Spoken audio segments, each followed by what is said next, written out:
Hi friends, ఈ video చాలా ఇంట్రెస్టింగ్గా ఉండబోతుందండి. ఫండమెంటల్ అనాలిసిస్ నేర్చుకోవాలనుకున్న వాళ్ళకి, లేదంటే అవన్నీ కాదు జస్ట్ స్టాక్స్ అనేది పిక్ చేసుకోవడానికి కావాల్సిన ఇన్ఫర్మేషన్ ఉంటే చాలు అనుకునే వాళ్ళకి బాగా యూజ్ అయ్యే వీడియో ఇది. ఓకే కదా.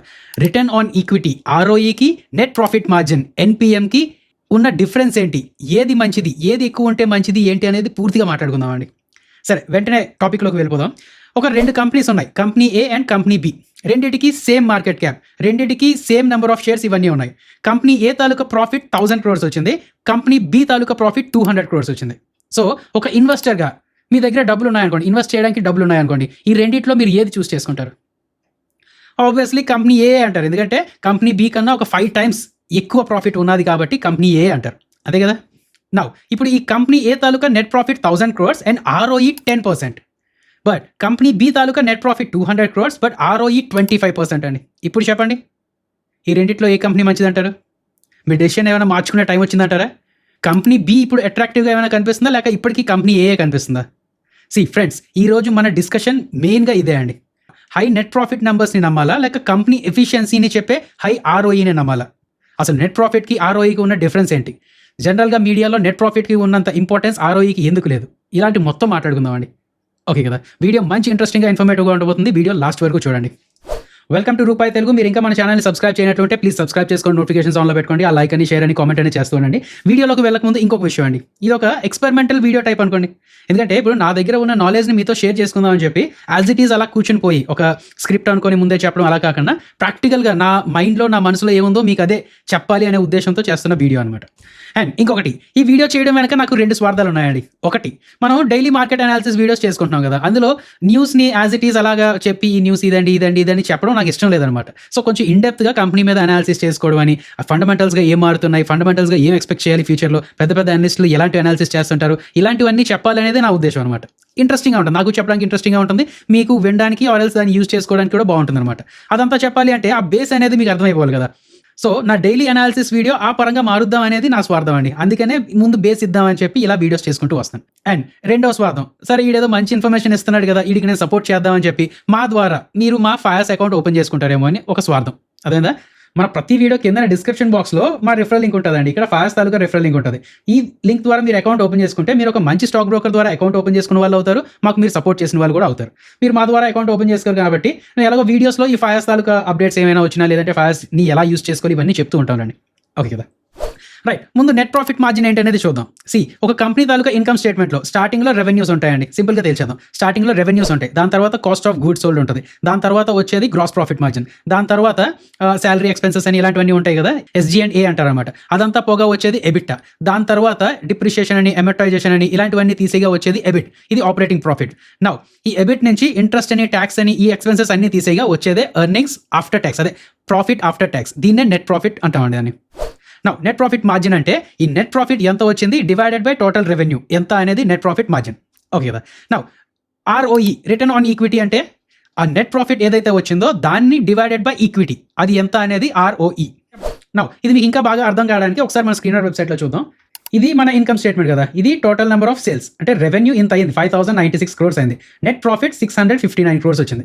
ఇవన్నీ తీసేగా జనరల్ ఎక్స్పెన్సెస్ అండ్ దాని తర్వాత ఇంట్రెస్ట్, డిప్రిషియేషన్, ట్యాక్సెస్ ఇవన్నీ తీసేగా నెట్ ప్రాఫిట్ ఎంత వచ్చింది. Net profit divided by sales చేస్తే నెట్ ప్రాఫిట్ మార్జిన్ అండి.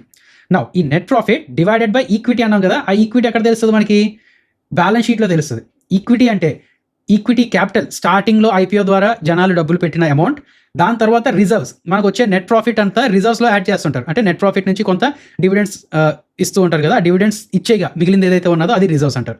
సో ఇప్పుడు ఈ నెస్లే ఇండియా తాలూకా ఈక్విటీ ఎంత అండి? 96 crores. సరే, సెప్టెంబర్ 2025 చూసుకుంటే 193 crores ప్లస్ 4371 crores.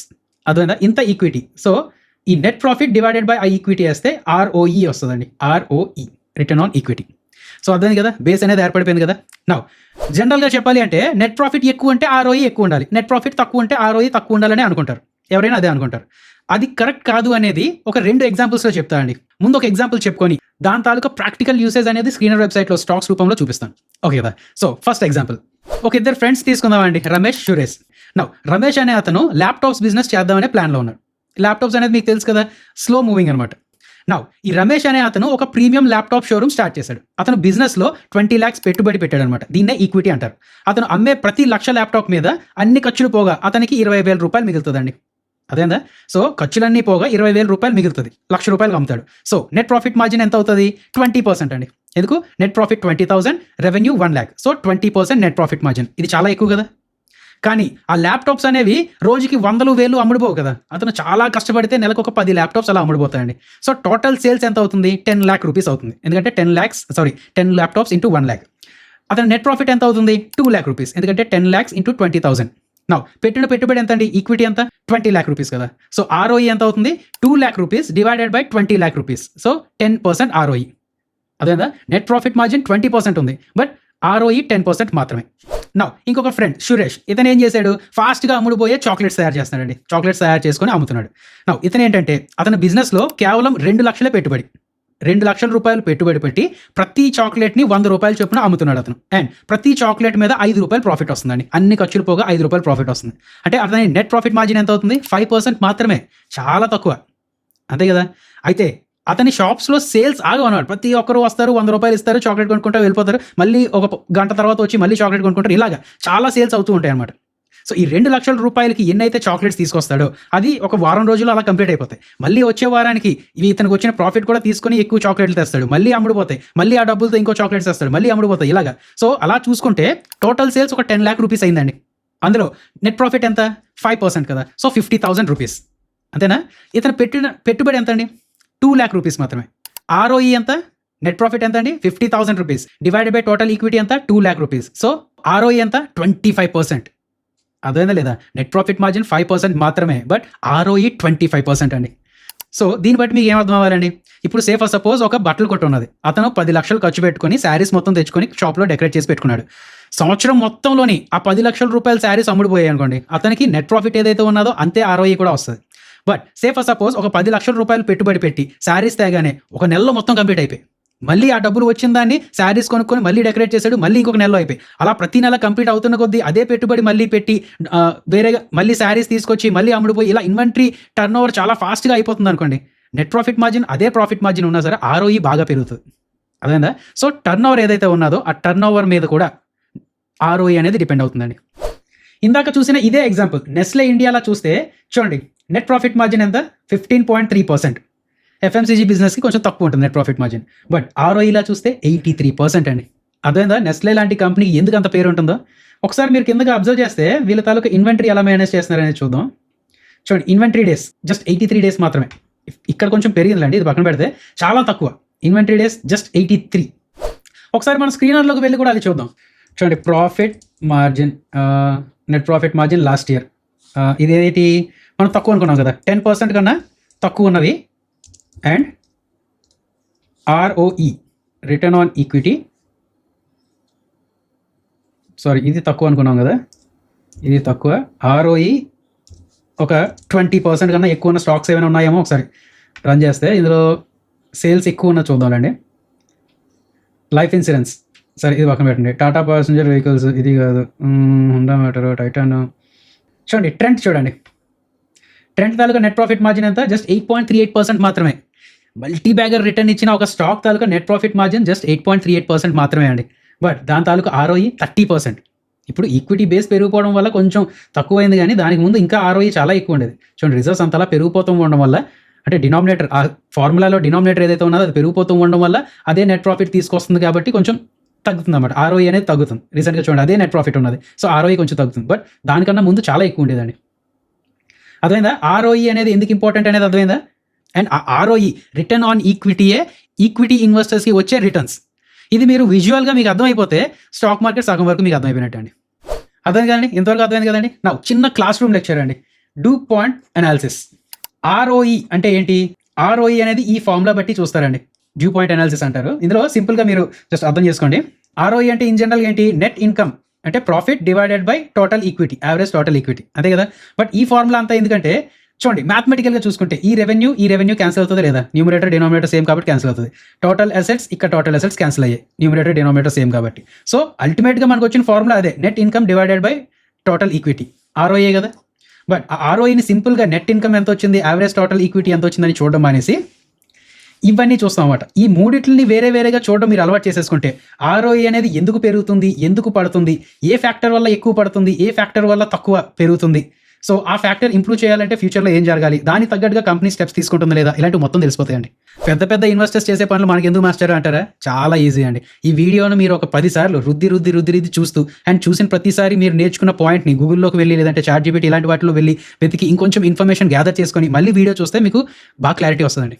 చెప్తున్నాను కదా, మంచి అనాలిసిస్ నేర్చుకుంటారు మీరు. ఇలాంటి వీడియోస్ చాలా అరుదు, అందులోని మన తెలుగులో చాలా అరుదు, ఒప్పుకుంటారా లేదా? సో ఇలాంటి వీడియోస్ మీకు యూజ్ అవుతున్నాయి అనిపిస్తే ప్లీజ్ లైక్ చేయండి, కామెంట్ చేయండి, అలాగే సబ్స్క్రైబ్ కూడా చేసుకోండి, షేర్ చేయండి, కంపల్సరీగా మీ ఫ్రెండ్స్తో షేర్ చేయండి. నౌ దీన్నే కొంచెం టెక్నికల్గా మాట్లాడాలి అంటే ఆర్ఓఈ అనేది net income divided by revenue అంటే nothing but net profit margin. Net profit margin మీద డిపెండ్ అవుతుంది. Revenue divided by total assets is nothing but asset turnover ratio. దీని గురించి మనం ఏమైనా డిస్కస్ చేసుకున్నాం. ఎందుకు? టోటల్ అసెట్స్ అంటే ఈజ్ నథింగ్ బట్ ఉన్న డబ్బులు కూడా కదా. ఇందాక మనం ఏమనుకున్నాం, ఉన్న డబ్బులతో ఎంత రెవెన్యూ చేసుకున్నాం. రమేష్ ఏం చేశాడు, అతని దగ్గర ఉన్న 20 లక్షలతో 20 లక్షలు మాత్రమే రెవెన్యూ చేసుకున్నాడు. బట్ సురేష్ ఏం చేశాడు, అతని దగ్గర ఉన్న 2 లక్షలతో 10 లక్షలు రెవెన్యూ చేసుకున్నాడు. So asset turnover ratio అని దాన్ని అంటాం అన్నమాట. అది ఎక్కువ ఉండగలిగితే నెట్ ప్రాఫిట్ మార్జిన్ ఎంత ఉన్నా సరే ఆర్ఓఈ పెరిగే ఛాన్సెస్ ఉన్నాయి. అదేందా? నౌ ఈ థర్డ్ ఫ్యాక్టర్ ఏంటి? Total assets divided by total equity ఏంటి? ఇప్పుడు చెప్తాను, చాలా జాగ్రత్తగా వినండి. ఇందాక 2 ఎగ్జాంపుల్స్ చెప్తానని చెప్పాను కదా, ఇది సెకండ్ ఎగ్జాంపుల్. అందరూ రియల్ ఎస్టేట్ అనేది చూసే ఉంటారు కదండి, కొంతమంది చేసుకునే ఉంటుంటారు. ఇందులోని కొంతమంది రియల్ ఎస్టేట్ని ఒక ఇన్వెస్ట్మెంట్లా తీసుకొని, ఇన్వెస్ట్మెంట్ కూడా కాదండి ట్రేడింగ్లా తీసుకొని అందులో డబ్బులు పెడుతూ ఉంటారు, ప్రాఫిట్స్ తీసేస్తుంటారు. మళ్ళీ వేరే దాంట్లో అంటే వేరే ఇల్లు ఏదో కొంటారు. సరే, ఫ్లాట్స్ విషయానికి వద్దామండి. ఒక ఏరియాలో 50 లక్షల రూపాయలు ఒక ఫ్లాట్ ఉన్నది. నౌ ఇక్కడ సేమ్ మళ్ళీ అదే రమేష్ ఏం చేశాడు, 50 లక్షల రూపాయలు పెట్టి ఆ ఫ్లాట్ కొనేసాడు. సంవత్సరంలో అది 60 లక్షలు అయిందండి, అమ్మేశాడు. సో 10 lakh రూపీస్ ప్రాఫిట్ చేసుకున్నాడు. నౌ ఇతని ఇన్వెస్ట్మెంట్ ఎంత? 50 lakh రూపీస్. వచ్చిన ప్రాఫిట్ ఎంత? 10 lakh రూపీస్. సో ఇన్వెస్ట్మెంట్ అంటే ఈక్విటీ కదా. సో ఆర్ఓఈ ఎంత అండి? 20%, అంతే కదా. నౌ సురేష్ ఏం చేశాడు, అదే 50 లక్షల రూపాయల తాలూకు ఫ్లాట్ కొన్నాడు, అదే 60 లక్షలు కూడా అమ్మేశాడు సంవత్సరానికి. బట్ ఇతను చేసిన పని ఏంటంటే మొత్తం డబ్బులు 50 లక్షల రూపాయలు కట్టేయకుండా ఒక 20 lakh రూపీస్ డౌన్ పేమెంట్ చేసి మిగతాది లోన్ అప్లై చేసుకున్నాడు. లోన్ తీసుకొని ఈఎంఐలు కట్టుకున్నాడు అండి. నౌ ఇతని ఇన్వెస్ట్మెంట్ ఎంత? 20 lakh రూపీస్ మాత్రమే. గుర్తుపెట్టుకోండి, ఈక్విటీ ఈజ్ 20 lakhs. 30 lakhs ఏదైతే లోన్ తీసుకున్నాడో అది డెట్ కింద వస్తుంది. అదేందా ఈక్విటీకి డెట్కి డిఫరెన్స్? అదేందా మీకు? జనరల్ లైఫ్ ఎగ్జాంపుల్స్లో మనకి ఆ స్టాక్ మార్కెట్ చాలా వరకు అర్థమైపోతుందండి. సరే, ఇతని ఇన్వెస్ట్మెంట్ 20 lakh రూపీస్ మాత్రమే. కోర్స్ సంవత్సరంలోని 10 లక్షల రూపాయలు ప్రాఫిట్ వచ్చింది అండ్ ఈ మధ్యలో ఈఎంఐస్ ఒక 2 లక్షల రూపాయలు కట్టి ఉంటాడు. సో ఇతని ఇన్వెస్ట్మెంట్ 22 lakh రూపీస్, ఇతనికి వచ్చిన ప్రాఫిట్ 10 lakh రూపీస్. ఎందుకు? 60 లక్షలకు అమ్మేశాడు. 50 లక్షల రూపాయలు వర్తది 60 లక్షలకు అమ్మేశాడు. So 10 lakh rupees profit divided by ఇతని ఈక్విటీ ఎంత? 20 lakhs ప్లస్ 2 lakhs మధ్యలో కట్టాడు కాబట్టి. So 10 lakhs divided by 22 lakhs ఎంతండి? ఇప్పుడు ఆర్ఓఈ ఇంచుమించు 50% అనుకోండి. అదేందా రియల్ ఎస్టేట్ వాళ్ళు అందరూ పిచ్చోళ్ళు అనుకుంటూ ఉంటారు అనమాట. ఎందుకు ఆడు వెళ్ళి ఆ ఫ్లాట్ కొంటాడు, ఎందుకు అమ్మేస్తాడు, ఇంత తక్కువ నెట్ ప్రాఫిట్ మార్జిన్స్కి ఎందుకు అమ్మేస్తాడు, నాకే డబ్బులు ఇస్తే నేను ఈక్విటీస్లో లేదంటే ఆప్షన్స్లో బోల్డ్ డబ్బులు చేసేస్తాను కదా అంటూ ఉంటారు. బట్ ఆ కిటికీ అర్థమైందా లేదా మీకు? దీన్నే లెవరేజింగ్ ఎఫెక్ట్ అంటారండి. అతని దగ్గర ఉన్నది 20 లక్షలు మాత్రమే, బట్ 50 లక్షల రూపాయలు వర్త్ ఫ్లాట్ కొన్నాడు, దాన్ని 60 లక్షలకు అమ్మాడు, 10 లక్షల రూపాయలు ప్రాఫిట్ చేసుకున్నాడు. ఇతని ఇన్వెస్ట్మెంట్ ఆర్ ఈక్విటీ 20 లక్షలే కాబట్టి రిటర్న్ ఆన్ ఇన్వెస్ట్మెంట్ 50% అండి. ఎవరు తెలివైనాడు, రమేషా సురేషా? ఇక్కడ మీరు అనొచ్చు, అయితే అప్పు తప్పు కాదా అని చెప్పి. అంతే అండి, లివరేజ్ అనేది ఉండాలి, బట్ దాన్ని ప్రాపర్గా యూజ్ చేసుకోగలమాట. దాని తాలూకు ఎగ్జాంపుల్ కూడా మనం ఇందులో చూద్దామండి. సో మీకు ఇప్పుడు అర్థమైందా? Total assets divided by total equity. ఇతని దగ్గర 20 lakh రూపీస్ ఉన్నప్పుడు 50 లక్షల రూపాయల వర్త్ ఫ్లాట్ కొనేసాడు అనమాట. సో దీన్ని మనం ఏమనుకున్నాం? Financial leverage. స్పెల్లింగ్స్ అవన్నీ కరెక్ట్గా ఉండాలండి. సరే, సో ఇప్పుడు అర్థమైందా? డూ పాయింట్ అనాలిసిస్ అర్థమైందా? ROE is equals to net profit margin into దీన్ని ఏమనుకున్నాం? Asset turnover ratio into దీన్ని ఏమనుకున్నాం అండి? Financial leverage. ఈ net profit, so safe suppose ఈ నెట్ ప్రాఫిట్ మార్జిన్ 2% మాత్రమే అండి. బట్ అతని దగ్గర ఉన్న టోటల్ అసెట్స్ మీద రెవెన్యూ అంటే ఈ అసెట్ టర్న్ ఓవర్ రేషియో ఒక 5 times అయింది. 5 times అయిందనమాట. ఇంటూ ఫైనాన్షియల్ లివరేజ్ ఒక 4 times ఎంతో తీసుకున్నాడు అనుకోండి. So 5 into 4 20, 20 into 2 40. ఆర్ఓఈ ఎంత అవుతుంది? 40% అవుతుంది. అర్థమైంది లేదా? ఇతను ఏంటంటే సరే డెట్స్ తీసుకోలేదు కాబట్టి ఇంకా లేదనమాట. ఎంత అయితే ఈక్విటీ ఉందో అంతే అసెట్స్ కొనగలిగాడు. సో ఇప్పుడు ఆర్ఓఈ ఎంత అండి? 10% మాత్రమే. అదేనా లేదా? సో ఇప్పుడు ఏవైనా కంపెనీ డెట్ తీసుకొని కొంచెం ఎక్కువ అయితే ఇప్పుడు కాస్ట్ ఆఫ్ డెట్ ఏదైతే ఉన్నదో దాని మీద ఎక్కువ చేయగలగాలి. రిటర్న్స్ ఏదైతే ఉన్నదో ఈ కాస్ట్ ఆఫ్ డెట్ మీద ఎక్కువ చేయగలగాలండి. అర్థమవుతుందా లేదా మీకు? మ్యాటర్ అర్థమవుతుందా లేదా? సో ఇప్పుడు ఇంకొన్ని ఎగ్జాంపుల్స్ చూద్దాం. ఫర్ ఎగ్జాంపుల్ డిమార్ట్ అండి. డిమార్ట్ తాలూకా నెట్ ప్రాఫిట్ మార్జిన్ 4% మాత్రమే, బట్ ఆర్ఓఈ 13%. కోర్స్ ఈ మధ్య కొంచెం తగ్గిందండి, బట్ నెట్ ప్రాఫిట్ మార్జిన్ మీద ఆర్ఓఈ ఎక్కువ ఉన్నది. దీని తాలూకు రీజన్ ఏమై ఉంటుంది? ఇందాక మనం 2 పాయింట్ అనాలిసిస్ బట్టి దీని తాలూకు రీజన్ ఏమై ఉంటుంది? డెట్ ఎక్కువైనా తీసుకున్నారా? డెట్ ఈక్విటీ రేషియో ద్వారా కూడా అర్థమైపోతుంది, 0.07% మాత్రమే. సో ఫైనాన్షియల్ లెవరేజ్ వల్ల వీళ్ళకి హై ఆర్ఓ వచ్చిందా? కాదు కదా. దేని వల్ల వచ్చింది? అసెట్ టర్న్ ఓవర్ రేషియో ఎక్కువ ఉండడం వల్ల వచ్చింది. సో ఫ్యూచర్లో కూడా వీళ్ళు అంతలా అసెట్ టర్న్ ఓవర్ చేసుకోగలరా లేదా, అంత ఫాస్ట్గా వీళ్ళకి పికప్ అవ్వగలరా లేదా, వీళ్ళ తాలూకా స్టోర్స్ పెరుగుతున్నాయా లేదా, నెంబర్ ఆఫ్ స్టోర్స్కి అంత రెవెన్యూ వస్తుందా లేదా, ఇలాంటివన్నీ చూస్తూ ఉండాలండి. అదేనా? సే ఫర్ సపోజ్ IEX చూద్దాం, ఇండియన్ ఎనర్జీ ఎక్స్చేంజ్. అఫ్కోర్స్ దీని తాలూకా ఫండమెంటల్స్ లేదంటే కొంచెం సెంటిమెంట్స్ అవన్నీ వేరేగా ఉన్నాయి. బట్ వీళ్ళ తాలూకా నెట్ ప్రాఫిట్ చూడండి 77% అండి net profit margin, but ROE 40.5% మాత్రమే. అంటే అఫ్కోర్స్ మిగతా కంపెనీస్తో పోల్చుకుంటే ROE ఎక్కువే, బట్ నెట్ ప్రాఫిట్ మనకు ముఖ్యమా, ROE ముఖ్యమా? ROE ముఖ్యం కదా. సో మళ్ళీ ఒకసారి స్క్రీనర్స్కి వెళ్ళి క్రియేట్ న్యూ స్క్రీన్ కొట్టి net profit margin last year greater than ఒక 20% అనుకుందామండి, and ROE return on equity less than, ఈ గ్రేటర్ దెన్ లెస్ దెన్ కొంచెం కన్ఫ్యూజ్ అవుతుంది, సారీ. ఇది గ్రేటర్ దెన్, ఇది లెస్ దెన్ 5% అనుకుందాం. చూద్దాం ఎలాంటి కంపెనీస్ కూడా ఉన్నాయేమో, కుప్పలు ఉన్నాయండి. ఇందులో ఒకసారి సేల్స్ ప్రకారం ఎక్కువ సేల్స్ ఉన్నది చూస్తే జియో ఫైనాన్షియల్, వదిలేండి ఎగ్జాంపుల్ తీసుకుంటే అందరూ మళ్ళీ చూడతారు నన్ను. JSW holdings companies compulsory ROE తక్కువ ఉంటుంది. LCD ఇన్వెస్ట్మెంట్ మనం చూడండి ₹1,00,000 అయింది కదా అదే షేర్. కళ్యాణి ఇన్వెస్ట్మెంట్ చూసారా, హోల్డింగ్ కంపెనీస్కి చాలా తక్కువ ఉన్నాయి చూడండి. BF ఇన్వెస్ట్మెంట్స్ హోల్డింగ్ కంపెనీస్కి చాలా తక్కువ ఉన్నాయి. ఒకసారి మనం మారుద్దాం, మరి 5% కాకుండా 10% తీసుకుందాం. NHPC చూద్దామండి. మనం ఏమనుకున్నాం, నెట్ ప్రాఫిట్ మార్జిన్ 32% ఉన్నది, బట్ ROE 7% మాత్రమే. ఎందుకు? వీళ్ళకి ఈక్విటీ చాలా ఎక్కువ ఉంటుంది అనమాట. చూడండి రిజర్వ్స్ చూడండి, ఇంచుమించు 28,000 ఎంతో. సో ఇంత రిజర్వ్స్ ఉన్నప్పుడు వీళ్ళు కంపల్సరీగా చాలా ఎక్కువ ప్రాఫిట్స్ చేసుకోవాలి, బట్ ప్రాఫిట్స్ చాలా తక్కువ. అఫ్కోర్స్ సేల్స్తో పోల్చుకుంటే ప్రాఫిట్స్ చాలా ఎక్కువ, బట్ ఈ రిజర్వ్స్తో పోల్చుకుంటే ప్రాఫిట్స్ చాలా తక్కువ అండి. అంటే వీళ్ళ దగ్గర ఉన్న ఈక్విటీ లేదంటే వీళ్ళ దగ్గర ఉన్న అసెట్స్ ఏవైతే ఉన్నాయి. ఇంకొక విషయం, వీళ్ళ దగ్గర ఈక్విటీ ఎక్కువ ఉన్నది అంటే ఆ ఈక్విటీ నుంచి కంపల్సరీగా ఏవో అసెట్స్ కొనే ఉంటారు కదా. సో వీళ్ళ దగ్గర ఫిక్స్డ్ అసెట్స్ చూడండి 21,000 crores. అలాగే వర్కింగ్ క్యాపిటల్ చాలా ఎక్కువ ఉన్నది అనమాట, అంటే వీళ్ళకి రావాల్సిన డబ్బులు లేకపోతే ఏవో చాలా ఎక్కువ ఉంటుంది. సో అదైందా, వీళ్ళ దగ్గర ఉన్న అసెట్స్ని ప్రాపర్గా యూటిలైజ్ చేయలేకపోతున్నారు. అదైందా లేదండి. సో ఇప్పుడు మీకు కావాల్సిన ఇన్ఫర్మేషన్ అంతా ఇచ్చాను, ఇక్కడ నుంచి మీరే ప్రాపర్గా చూసుకుంటూ ఉండాలి. దీన్ని ఎలాగా ఆ పీసెస్ని ఎలాగ క్లబ్ చేయాలి ఏంటి అనేది మీరు ప్రాపర్గా చేయగలిగితే పజిల్ తాలూకా స్టోరీ మీకు మొత్తం అర్థమైపోతుంది. ఓకే కదా. నా ఇంకొంచెం అంటే ఇంకొన్ని విషయాలు మీకు చెప్పాలి అంటే, సే ఫర్ సపోజ్ ఒక కంపెనీ ఉన్నది, దాని తాలూకా నెట్ ప్రాఫిట్ పెరుగుతుంది, బట్ ROE తగ్గుతుంది. అంటే కంపెనీ పెద్దదవుతుంది కానీ దాని తాలూకా ఎఫిషియన్సీ ప్రాఫిటబిలిటీ తగ్గుతుంది అనమాట. అది మంచి సైన్ కాదు. నా నెట్ ప్రాఫిట్ తగ్గుతుంది బట్ ROE పెరుగుతుంది. ఇది చాలాసార్లు అప్పులు పెంచుకోవడం వల్లే అవుతుంది అనమాట.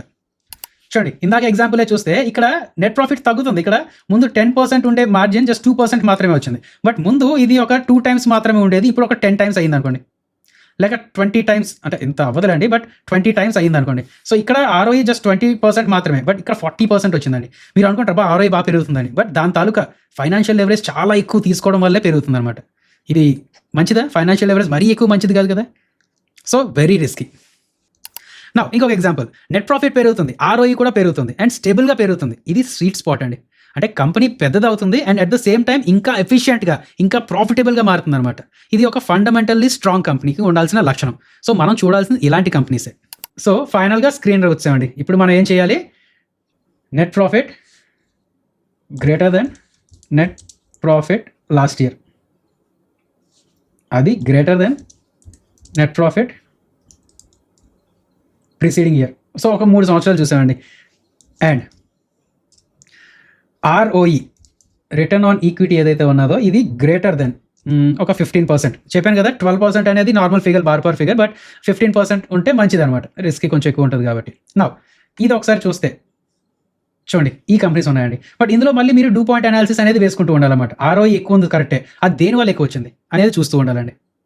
మనం ఇక్కడ ఏం చేసామంటే నెట్ ప్రాఫిట్ మార్జిన్ పెరగాలి అని చెప్పాం కానీ నెట్ ప్రాఫిట్ మార్జిన్ ఎంత ఉండాలి అనేది చెప్పలేదు. సో ఇది ఒకటి చేద్దామండి, ప్రాఫిట్ మార్జిన్ ఇది గ్రేటర్ దెన్ ఒక 10% అనుకుందాం. చూడండి ఈ కంపెనీస్ వచ్చాయి, ఇందులో గోద్రేజ్ కన్జ్యూమర్ అని, స్ట్రైడ్స్ ఫార్మా అని, ఇలాంటివన్నీ కంపెనీస్ వచ్చాయండి. సో ఇందులో మీరు చేయాల్సిన పని ఏంటంటే డూ పాయింట్ అనాలిసిస్ ఏదైతే ఉన్నదో ఈ డూ పాయింట్ అనాలిసిస్ వేసుకొని ఈ నెట్ ప్రాఫిట్ మార్జిన్ మీకు తెలిసిపోతుంది, అసెట్ టర్న్ ఓవర్ రేషియో మీకు తెలిసిపోతుంది, next total assets by total equity, financial leverage ఎంతో తెలిసిపోతుంది. ఈ మూడిట్లో ఏది ఎక్కువ ఉండడం వల్ల ROE పెరుగుతుంది, అది ఎక్కువ ఉండడం మంచిదా కాదా, సస్టైనబుల్ కాదా, అది మొత్తం చూసుకుంటూ ఉండాలండి. అదేందా లేదా? సో ఫ్రెండ్స్ ఇప్పటి వరకు మీకు ఏం అర్థమైందో మీరు ప్రాక్టీస్ చేస్తూ ఉండండి. అండ్ దీని తాలూకా టూల్స్ కూడా చాలా ఉంటాయి. ఈ డూ పాయింట్ అనాలిసిస్ ఈజీగా చేయడానికి టూల్స్ ఇలాంటివన్నీ ఉంటుంటాయండి. అది మనం మేబీ ఒక 1 month తర్వాత 2 months తర్వాత వీడియోలో చెప్తాను. బట్ ఈ లోపల సీరియస్ ఇన్వెస్టర్స్ ఎవరైతే ఉన్నారో ప్రాక్టీస్ చేయండి ప్లీజ్. స్క్రీనర్ ఓపెన్ చేసుకోండి. మనం ఇందాక ఏటేటి మనకు కావాలి, సేల్స్ ఎంతో మీకు తెలుస్తుంది, నెట్ ప్రాఫిట్ ఎంతో తెలుస్తుంది, టోటల్ అసెట్స్ ఎంతో తెలుస్తుంది. చూడండి టోటల్ అసెట్స్ ఎక్కడ మనకి ఇందులో ఉంటుంది కదా, చూడండి టోటల్ అసెట్స్ ఎంతో తెలుస్తుంది, ఫిక్స్డ్ అసెట్స్ కాకపోతే టోటల్ అసెట్స్ ఎంతో తెలుస్తుంది, టోటల్ ఈక్విటీ ఎంతో తెలుస్తుంది. సో ఇవన్నీ చూసుకున్న తర్వాత మీ అంతటా మీరే ప్రాక్టికల్గా చూసుకుంటూ ఉండొచ్చు అనమాట. అది కొంచెం హోంవర్క్ చేసుకుంటే మీకు ఎక్కువగా నాలెడ్జ్ అనేది వస్తుందండి. దాని తర్వాత ఈజీగా టూల్స్ ఎలా యూస్ చేయాలి ఏంటి అనేది మనం తర్వాత వీడియోస్లో ఎప్పుడో మాట్లాడుకుందాం. అర్థమైందా లేదా? కన్ఫ్యూజింగ్ అనిపించిందా? అర్థమైంది, సింపుల్గానే అర్థమైంది అనిపిస్తే ప్లీజ్ కామెంట్స్లో చెప్పండి. అలాగే లైక్ అని షేర్ అని చేస్తూ ఉండండి. జై హింద్.